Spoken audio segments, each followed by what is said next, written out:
For today's cup of coffee, it's just one of those. It's a constant battle to even get the camera turned on.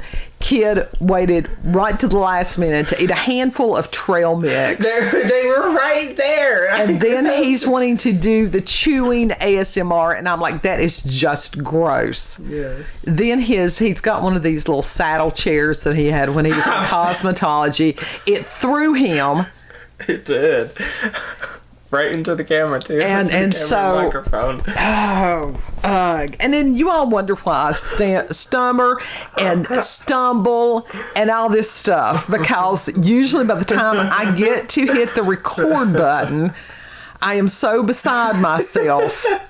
And it just takes one person to do it. It really does. I just, only one, and it's a very specific one. It is the youngest child. It is the youngest child who has Leo rising, and he really he needs to go back into theater. He really does. Fuck because that would give him an outlet. No, I don't fit with the theater crowd. I'm sorry. I ain't got the mentality of that. Well, that's true. I'm glad. Most of the time, I just want to be left alone. I just want to be goofy and leave myself alone. And that's okay. Oh my God, he has trail mix left, so I've got to get this done because, there's a live stream. Part of it. I'm not eating this while I'm doing this. There's a live stream that I watch on Wednesdays, Fridays, and Sundays. Uh-huh. So I try to get this stuff done beforehand. Salty cracker. Yes. You can come re with us. And then I do Pastor Chatelet's after party. They actually do have the frogs that re for 2 minutes. Freaks out the cats. It does freak out the cats. But, and then it's a matter of, I enjoy the camaraderie of the people there, but also the fact that he does have pretty much the same thing every time for those of us that like to have some semblance of order in our lives. So, yes. Yeah. So I'm trying to get this done before the restream. Although if he just takes away the Pepe song, that would be perfectly fine. I've got to where I can deal with the Pepe song. You know what it sounds like? Baby shark, sort of. Baby shark, sort of. Baby shark. They'll get you for copyright shit. Yeah, just by singing it, they will. Yeah, they will. I mean, but it wasn't over 6 seconds, I don't think. It was 5. Yeah, it wasn't? Okay. What we're going to be discussing tonight are ghouls. This is another thing that we have an abundance of hanging about these days. They're basically the same thing as zombies. Sort of, kind of, but different. And so I found a article about ghouls from Wikipedia, but then I found this amazing article that comes from mythology.net. And this was written by Professor Geller, and it was last updated September the 29th, 2018. Very well written. Hopefully I have put phonetic spellings to things that I can't. I don't do good with the Arabic either. Speaking of ghouls, there's a very distinguished ghoul sitting right behind you. Yeah, that is Kiska. God love him. He has some upper respiratory issues. Anyhow. They're getting fixed. Since he's been inside. Anyhow, what is a ghoul? And youngest kid is right. In some ways, a ghoul has become the description of a zombie. Yeah. We discussed zombies several cups back. So if you want to go back and watch that.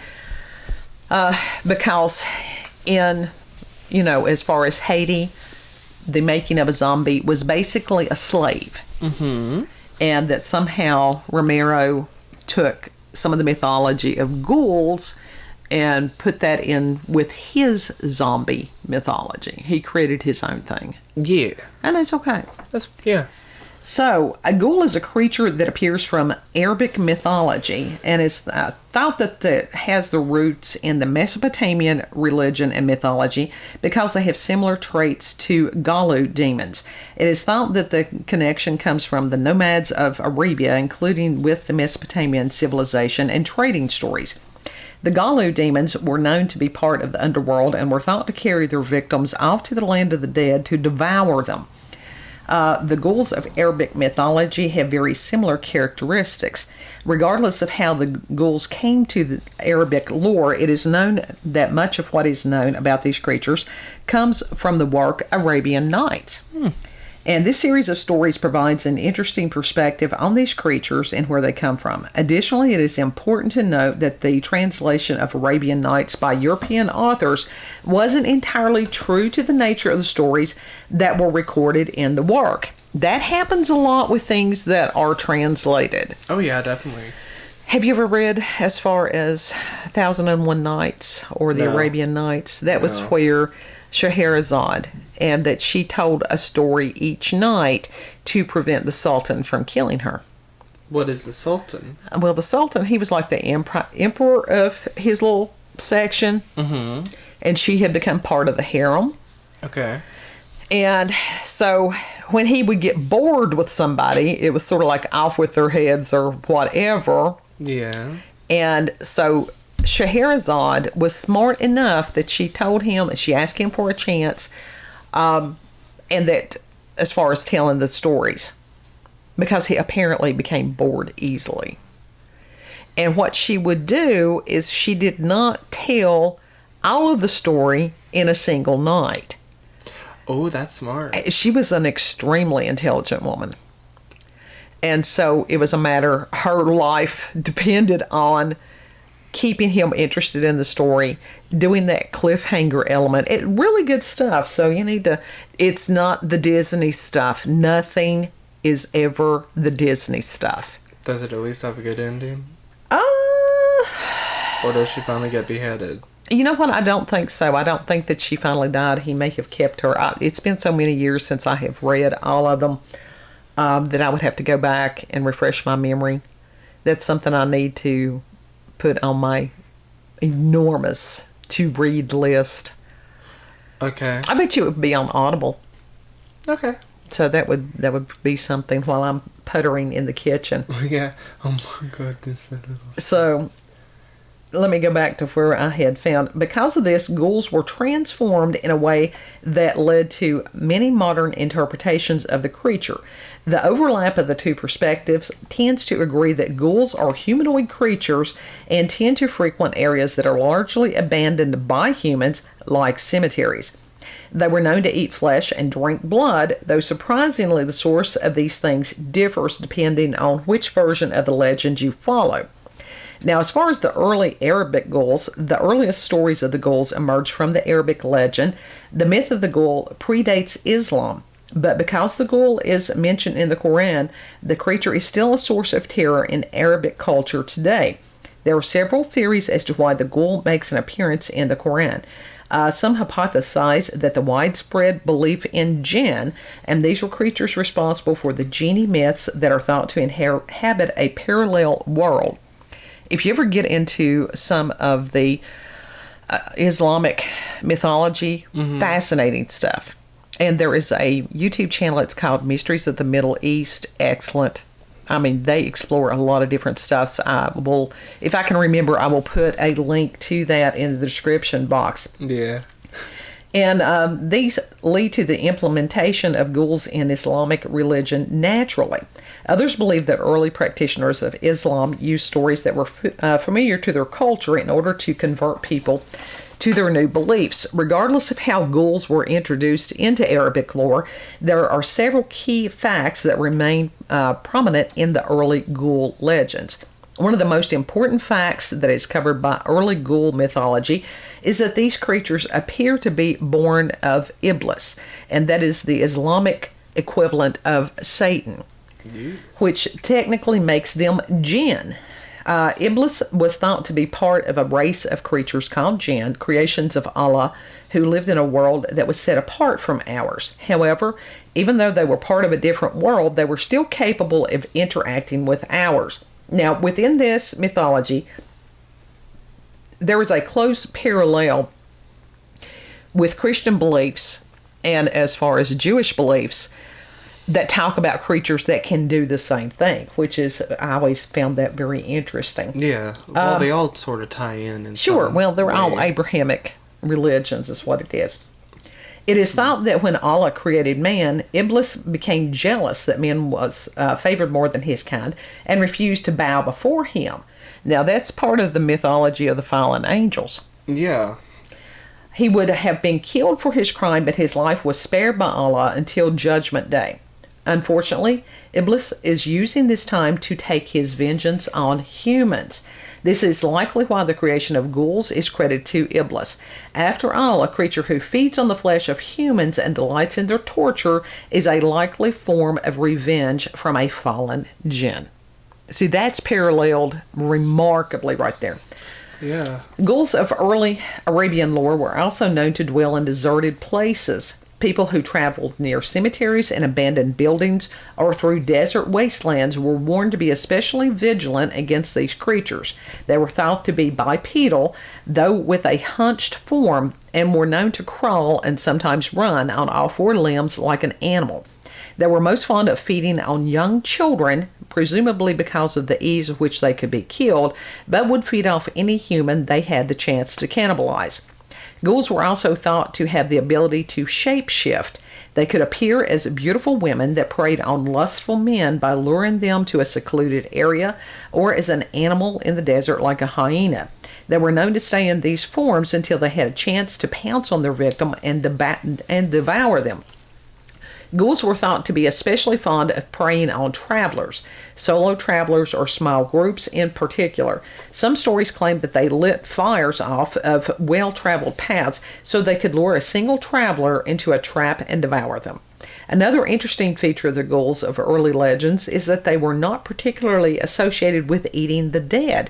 They were known to prefer fresh meat, and while they didn't turn down a corpse if there was no other food available, they would certainly prefer a live victim.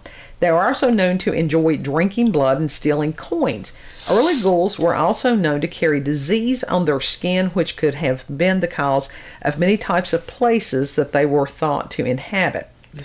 Now, as far as ghouls when they became part of European legends, that again was from the translation of 1001 Nights, also known as Arabian Nights, from a French writer, Antoine Galland.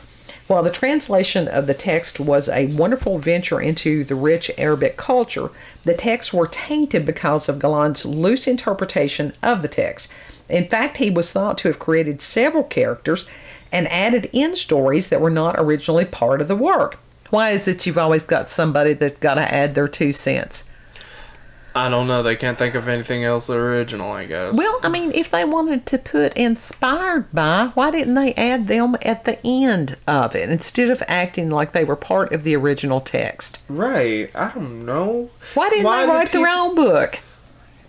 Why do people continue to rewrite the Bible? That's the $64 question on that. One of these characters was Amina, and that is a woman who enjoyed keeping company with ghouls, inhabiting a graveyard instead of spending time with her new husband. This version of ghouls introduced the idea that the creatures frequented graveyards specifically to feast on the dead, which in turn had a larger impact on how European people grew to perceive the ghoul legend. The Arabian Nights text continued to grow in popularity across Europe and in turn inspired many stories of the ghoul that affected the modern-day interpretation of the creature. Some of the most famed writers of history were inspired by these legends and would eventually add their own perspective of the creature and its motivations. Now, what did the ghouls look like? The ghoul appearance is similar in both Arabic and European portrayals of the creature. Rotted flesh, exposed bone, brains showing, organs falling out. Well, those are good thoughts. Exposed eyeballs, like eyeballs hanging out. Okay, now, the ghoul appearance according to early Arabic lore And in these myths, there are just descriptions of ghouls that are quite hairy. This is possibly because they are known to have canine features.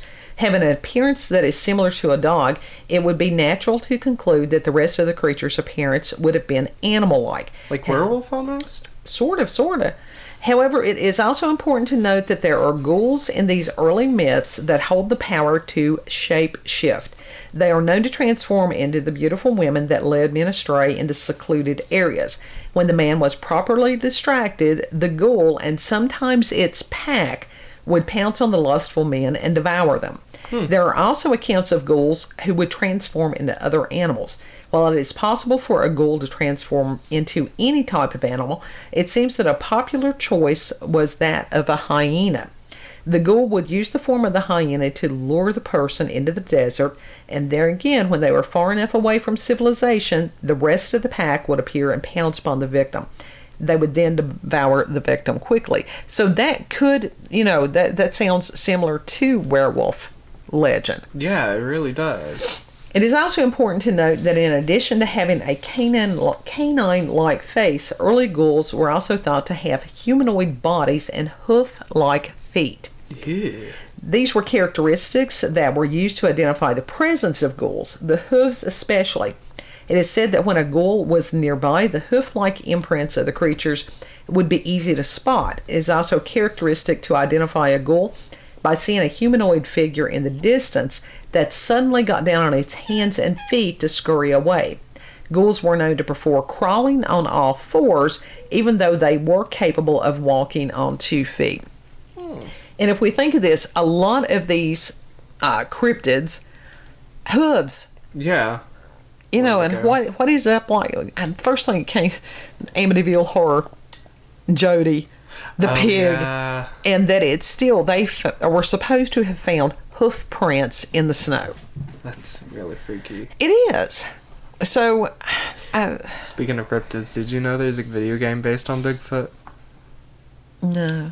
Yes, there is a game based on Bigfoot, and it is called Bigfoot, and I now have it in my wish list. Oh my goodness. And I will purchase it one day. Well, just hang on. We ghouling tonight. We will Bigfoot after spooky season officially ends. Oh no, spooky season, Bigfoot season is all Well, seasons. I understand that. Anyhow, ghoul appearance according to Europeans. And their descriptions of ghouls are interesting in that they are still similar to the ghouls of Arabic folklore in some senses, while in others they have changed entirely. The new ghouls still maintain their canine features and their hooves, but instead of presenting a hairy exterior, they transformed into pale creatures that had a skin that looked rubbery in appearance. These creatures were reported to be sensitive to light, though not to the same extent as vampires. And even though the light can cause them pain, it cannot kill them.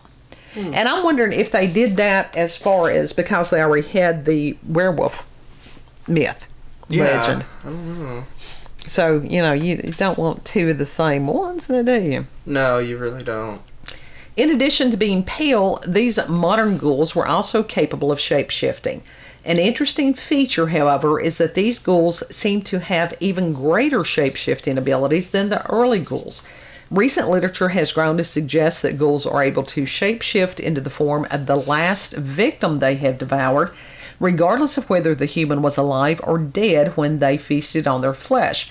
Additionally, it has been suggested that these ghouls can also access the memories of the person they devoured by eating their brain, effectively allowing them to blend into society without being discovered. Now, as somebody, so cool. as an individual that believes in genetic memory, that's the reason we have had reports of people that received organ transplants and to a degree had memories of the donor.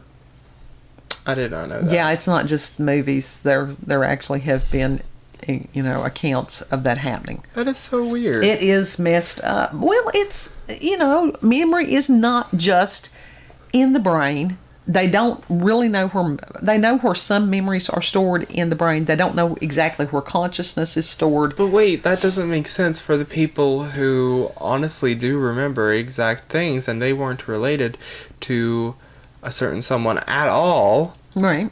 And they weren't even they didn't even have, like, organs of that person. Right.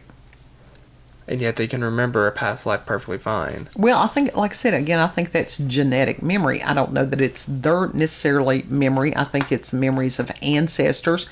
All that stuff is passed down through DNA. But that's what I'm saying. Like, it's not even the person that they're remembering wasn't even related to them at all, even through their generation, like, or their ancestors. They don't know that. Who knows every ancestor and their story that we've had back to the beginning? Yeah.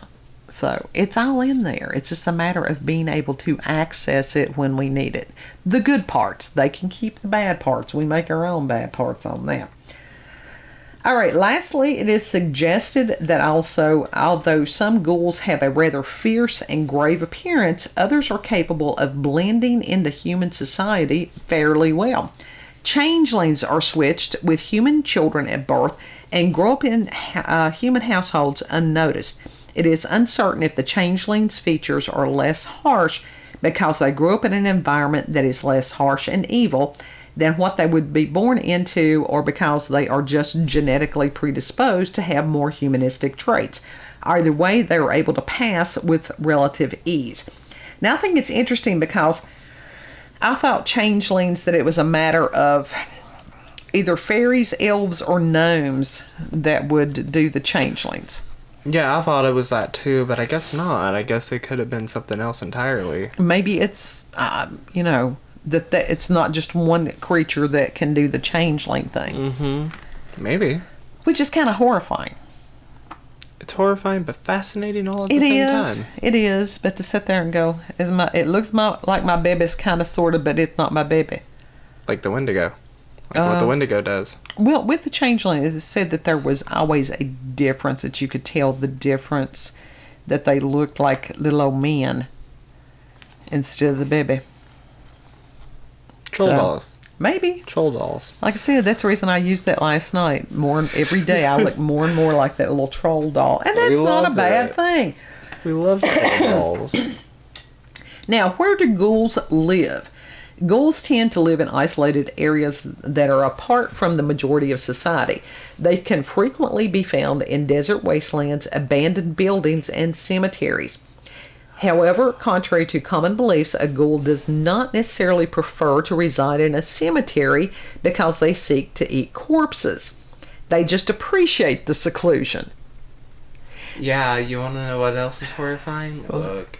Oh, we've got these, I don't know what they are. They're fake ladybugs. Oh, God, we need to go on a killing spree. Well, they'll be all right. We'll wait till after this. More recent tales of ghouls suggest that the creatures have moved their operations largely underground. They are said to frequent basements and cellars in abandoned buildings, and are even rumored to have an underground network of tunnels that they use to travel. They may also have connections to the subway and are thought to sometimes eat the remains of subway crash victims before paramedics arrive. Subway eat fresh. Yeah, that was a good one. I like that. Now, can a ghoul be killed? There are ways to fight off a ghoul, though it is important to be very precise. Any mistake on the part of the individual fighting a ghoul will certainly result in death. The most common method used for killing these creatures is decapitation. Huh. Ancient ghoul, off with their heads. Absolutely off with their heads. Ancient ghoul myths claim that a ghoul can be killed by using a sword. It is imperative, however, that the attacker use only one blow to kill the beast. So you've got to be an expert swordsman to do definitely. that. 2 or more strikes will will resurrect the creature and almost certainly spell out the death for the person fighting the ghoul. Yeah. So that's kind of interesting that they can resurrect themselves. We're being invaded by ghouls. Now, because only one strike can be used to kill the ghoul, decapitation is the preferred method to ensure that the beast dies quickly. Now, more recent mythology tells us that there are several other ways that a ghoul can be dealt with. One of these methods is the use of fire. Using fire can be tricky, however, as you will have to be able to heat the element to extreme temperatures to char the ghoul to ashes. And that goes back to the flamethrower that has been on my wish list for quite a while. We can make our own flamethrower. Yeah, but I want one of those, that's got like 40, 60 foot reach on that. Hairspray and it's lighter. There you go. Oh, no, you can't hold. There's not enough aerosol in the can. It is also thought that electrocution and exposure to concentrated acids can kill ghouls. This has to be done thoroughly. If a ghoul is not dead, it could possibly regenerate itself and come back to finish you off. Lastly, although light is not fatal to ghouls, it is worthwhile to mention that sunlight is painful to them, and more concentrated types of light can be especially harmful to their eyes. What would happen if you just trapped them in this like little fence type thing and just kept them chained there all day? All through the day, would they? Well, it said that it didn't, that it wouldn't kill them. They would be uncomfortable and pissed off, but it still wouldn't kill them. So then there are famous ghouls in literature, and from the original tales of ghouls that were written in Arabic to the modern day interpretation of these creatures, there have been many authors that have recorded the legend of the ghoul. And we have the history of Gihirib and his brother Agib is a story that appears in 1001 Nights and is one of the original stories that features ghouls that wasn't tampered with by Gowland. And in this story, Garib is sent on a journey in order to obtain the hand of his love in marriage. Along the way, he encounters Saudan the Ghoul, the master of the castle he must overcome in order to continue on his quest. He defeats the ghoul and his sons and converts them to Islam. Saudan the Ghoul is described as a cannibal, making it appear that he had at least some human features. And then there was The Nameless Offspring, which is a short story written by Clark Ashton Smith in 1932, which was likely inspired by 1001 Arabian Nights. And we go on to add some interesting myths to the legend of the ghoul. And where The Nameless Offspring stays true to the ghoul legend in that it doesn't change the supposed abode of these creatures, which were cemeteries, and that it doesn't try to change the features of the creature, it's still shown to have white, palish skin, a face with features that resemble a canine animal, long claws, and feet that are hoof-like. It does reference a ghoul's preferred meal of corpses, but that is to be expected, as Clark Ashton Smith was influenced by the European translations that have been altered by Gowland. What is interesting about this particular text is that it offers a hypothesis as to how these creatures were able to survive. It is proposed that ghouls mate with humans who have been mistakenly buried, but that their offspring remain ghouls and do not appear to be hybrids. This idea went on to inspire many who studied the ghoul legends. Yeah, that's really fucked up. So it wasn't, necrophilia, but it was very close to it. Ghoulophilia. Yeah. There is another story that is called Pickman's Model that was written by H.P. Lovecraft. Now, Lovecraft had some stuff that was really messed up. You think Clive Barker had some messed up? No. H.P. Lovecraft has a lot of Oh, yeah, that's stuff. Where you go into the Cthulhu stuff. This piece details a man's encounter with an artist named Pickman who had taken up a fascination with the idea of ghouls and fiendish creatures. The text goes on to describe the many paintings that Pickman had created. In the end, it is suggested that Pickman himself is something other than human, likely a changeling, and that ghouls still exist with humanity in the subways and forgotten underground tunnels. It seems like that I have watched a movie, video, something that was based on that. Yeah. This story makes references to The Nameless Offspring, again by Smith, and proposes some alternative ideas on how ghouls are able to procreate. This theory suggests that ghouls steal human children and replace them with their own to allow for genetic diversity. The ghoul offspring, referred to as changelings, appear to be human, but have several characteristics that make them appear to be something other than mortal. And there are many other theories on how ghouls are created, though many have simply been born of the imagination and observation of ghouls' behavior. Not actual ghouls, but, people. If you read enough literature about ghouls, you can sit there and go, okay, I could assume that this happens because of this. Yeah. Standard procreation. One of the most simple explanations of how a ghoul could come into being is simply the mating of a male and female ghoul. This would be the simplest explanation, though oddly enough, it doesn't seem to be the most frequently used in mythology. Instead, it seems that most ghouls who procreate together have a tendency to eat their young soon after birth.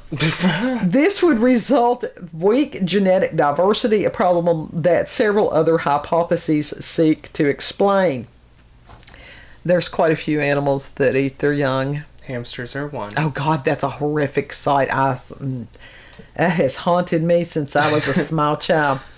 You've got ghoul hybrids. There were some theories that arose in ghoul mythology that claimed that these creatures could mate with humans, often humans, again, that we mentioned earlier, that had been mistakenly buried. In this manner, ghouls were able to keep stronger human genes in their own gene pools and continue to create offspring. That's kind of horrific. That really is when you really sit down.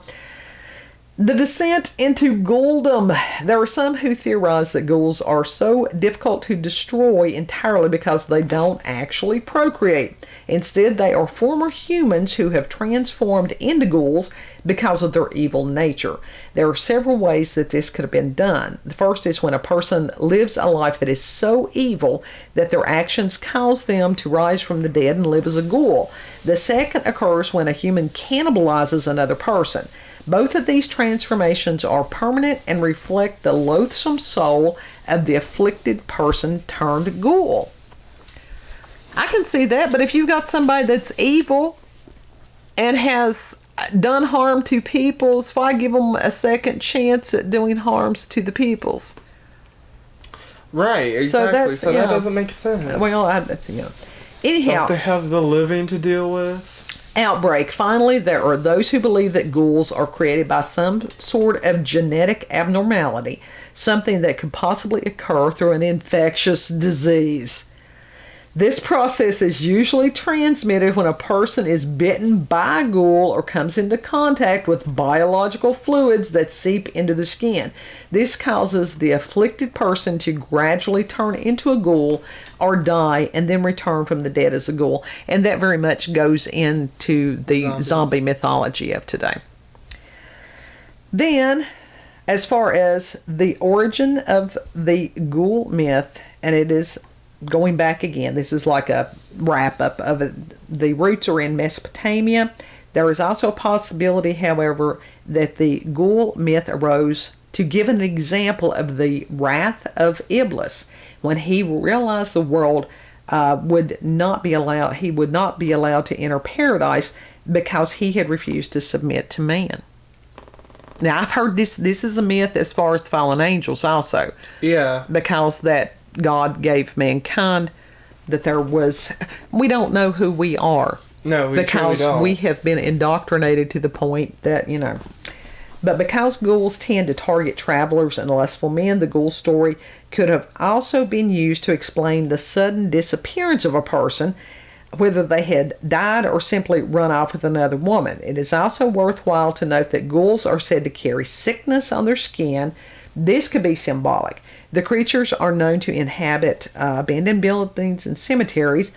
It's possible that the ghoul myths were created to keep people away from areas that were more likely to hold germs and viruses that would be deadly to large populations. This could have helped to keep large civilizations healthy by keeping citizens out of areas that were more likely to be contaminated. So it's sort of, I thought it was interesting. One of the Clive Barker stories that I was listening to the other day was this woman that had gone into a cemetery that they were destroying it was an old cemetery, which goes along with the ghouls, and that the catacomb part of it they were not able to open. They didn't know why, and that they had people in sort of like hazmat suits and different things like that. So what happens? She goes down in the crypt Of course she does, because she's stupid. And she's not understanding some of the posturing of the corpses and not understanding why that they hadn't been done certain ways as far as like the, the winding sheets and stuff. So she goes back out, and ultimately what happened was that it was a plague pit. Wow. And she was the carrier. She done. Well, it was where she was kind of immune to it. She carried it. So it's like, yeah, don't go into the waste places. And our scripture tells us that too, that demons roam in the waste places. Yes, that's called disease. No, I mean, it's, there's demons in various and sundry forms. That's true. So, ghouls. It's interesting. I love the fact that I like the idea of ghouls. I really do. Well, I like the fact that it's a myth. Like I said, myth does not mean made up. Mm-hmm. So, but I thought it was interesting how that this has gone across different cultures. I appreciate that greatly. Yeah, that is actually a very interesting thing. So, anyhow, ghoul stories. Yes. So if you've had paranormal, supernatural encounters, experiences with UFOs, aliens, cryptids, ghouls, fake ladybugs. Fake lady. He's absolutely fixated on the fake ladybugs that are in the house. They are infesting the house already, and they need to be dealt with. That is not uncommon, and a vacuum cleaner can take care of a lot of that. So we will do that here directly. Okay. Yeah, that's how you deal with that. I've had them since 16 and going. I was rounded off up to 20 years that I've lived in this house. It's not abnormal. I know. Anyhow, if you've got regional, local, family, myths, legends, whatever like that, whatever you would like to share with us, give us an email, cupofcoffeewithscream@gmail.com. Yes. And we're one day closer to Spoopy Night, official Spoopy Night. Tomorrow. I was about to Spoopy say tomorrow night. is Spoopy Night. No, it's not Spoopy Night It's at a all. week. Yes, it's a week away. Less than a week now. So it's a matter of getting things. Tomorrow is the start of Spooky Week. It's always Spooky Week, but it's just it's spooky season, but it's officially Spooky Week this week. Well, what happens is usually the day after Spooky Night is when I go to the stores, But we went to Target the other day. Hell, there was nothing there. There's not going to be anything left for after Spoopy Night. Nope, they want it out as soon as possible so they can get the Christmas stuff in. But it wasn't reduced as far as the prices, No. so I don't know what in the world. They're wanting to all run it together so it'll be Merry Hella Thankmas. Mostly the miss of it. Ick. Ick. That's why it's the miss. Mess. It's not the mess, it's a mess. It's the mess. So, anyhow, that'll be on a future cup. Try not to rant, try not to bitch, whine, and moan, even about the pink. I'm a Halloween traditionalist. I'm fine with it. So. I'm fine with it. As long as it's not out in the public. I like my Halloween spooky, I but don't if it's in my house, if it's in my house and no one else can see it, then I have no problem with it. It's a matter of keep your damn Hello Kitty out of my Halloween. You know what? Next year I will go as Hello Kitty just to piss you off. I will go as the Sanrio character. Remember, I'm older. I have more experience, and I'm more devious than you. So, anyhow, thank you for spending some of your day with us. Thanks for having coffee with us. Yes. Did you enjoy the story about the ghouls? I think there's a lot of people that have known ghouls. Yeah. Now, that can also that can be applied to somebody that is rather morbid or macabre or something like that. We could be technically ghoulish. Oh, absolutely. We've been called ghoulish before because we enjoy things that some people describe as dark. Mm-hmm. And it's all right. Yeah, it's perfectly fine. We ain't out hurting nobody. No, as long as we're not hurting ourselves or others. Yeah. I just noticed that you had moved the camera. I didn't move the camera, but... Yes, you did. You flipped and flopped. So, sorry I literally did not touch it. Anyhow, it was the ghouls. They hit the camera. No, seriously, I didn't bump it, nothing. I didn't touch it. We'll see you on the next cup. Be blessed. Yes. You are loved. Bye. Subscribe.